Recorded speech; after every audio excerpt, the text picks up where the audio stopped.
Teman-teman, kalian tahu nggak sih kalau media sosial di Indonesia kini jadi senjata ampuh para politisi? Gimana sih cara mereka memanfaatkan platform seperti Instagram, Twitter, dan TikTok untuk mempengaruhi pemilih? Yuk kita bahas di video kali ini. Tapi sebelumnya jangan lupa untuk like, comment, share, and subscribe.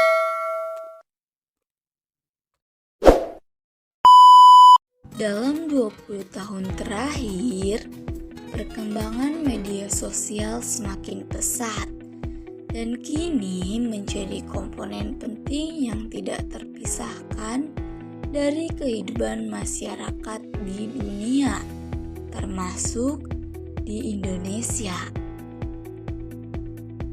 Terdapat berbagai platform di media sosial seperti Facebook, TikTok, Twitter, dan Instagram.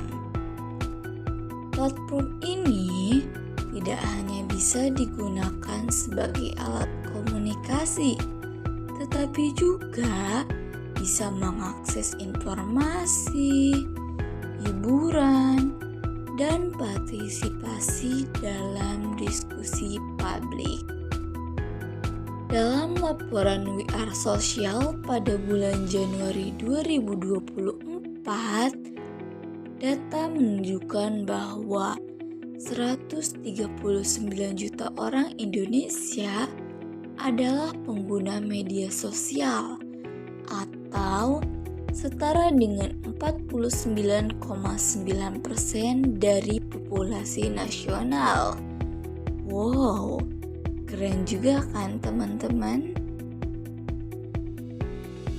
Angka-angka ini menunjukkan betapa populernya media sosial di Indonesia dan betapa pentingnya media sosial dalam kehidupan sehari-hari masyarakat, terutama dalam mencari tahu dan berinteraksi dengan orang lain. Media sosial telah berkembang menjadi salah satu strategi politik paling penting di Indonesia dan juga merupakan alat yang paling efektif untuk mempengaruhi pandangan politik.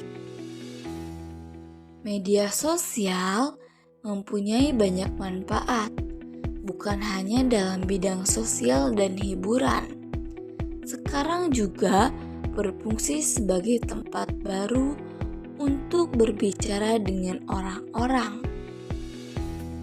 Media sosial ini telah menjadi salah satu strategi politik yang paling penting dan paling efektif untuk mempengaruhi pandangan politik di Indonesia.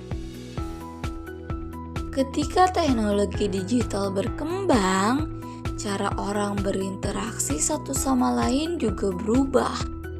Dari komunikasi menggunakan media tradisional satu arah seperti televisi dan surat kabar, kini komunikasi menjadi dua arah yang lebih dinamis dan interaktif melalui platform media sosial. Dengan media sosial, masyarakat dapat berpartisipasi dalam politik secara langsung dan transparan dibandingkan dengan era sebelumnya. Sangat jelas bahwa transformasi ini akan memungkinkan partisipasi aktif, penyebaran pesan politik, dan interaksi langsung antara masyarakat, kandidat, dan pemimpin politik secara instan yang luar biasa dan akan memungkinkan terbentuknya narasi politik secara real time.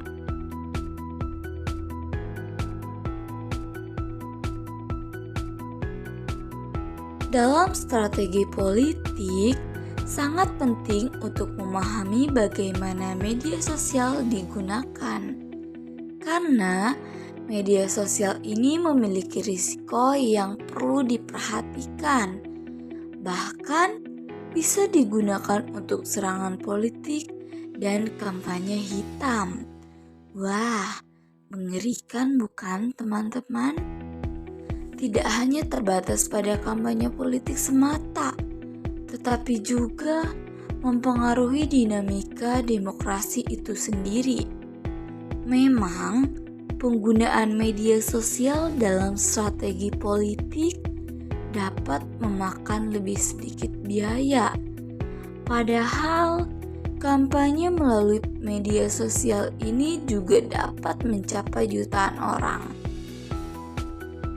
Politisi dapat membagikan kegiatan positif mereka untuk membangun personal branding dan menarik minat masyarakat untuk mendukungnya. Serta politisi bisa mendengar pendapat dan saran pemilih. Tetapi dengan media sosial juga, politisi dapat menyebarkan ujaran kebencian atau dukungan pada isu tertentu yang dapat mempengaruhi bagaimana orang memilih. Berita hoaks atau informasi yang tidak valid dapat menyebar dengan sangat cepat, sehingga jika pemilih tidak dapat berpikir kritis, ini dapat membingungkan pemilih dan mempengaruhi proses politik.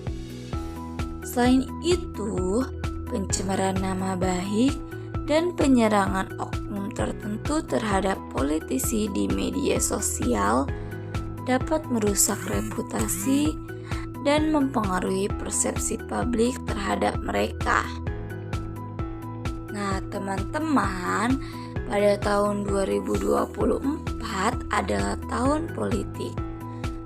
Tahun dilaksanakannya Pilpres dan Pilkada serentak. Pemilihan presiden dan lembaga legislatif ini membuat para politisi memanfaatkan media sosial dengan berlomba-lomba mempersuasi para pemilih agar bisa memperoleh sebanyak-banyaknya suara. Selain itu, mereka juga memanfaatkan influencer media sosial dan video viral untuk meningkatkan popularitasnya di kalangan pemilih muda.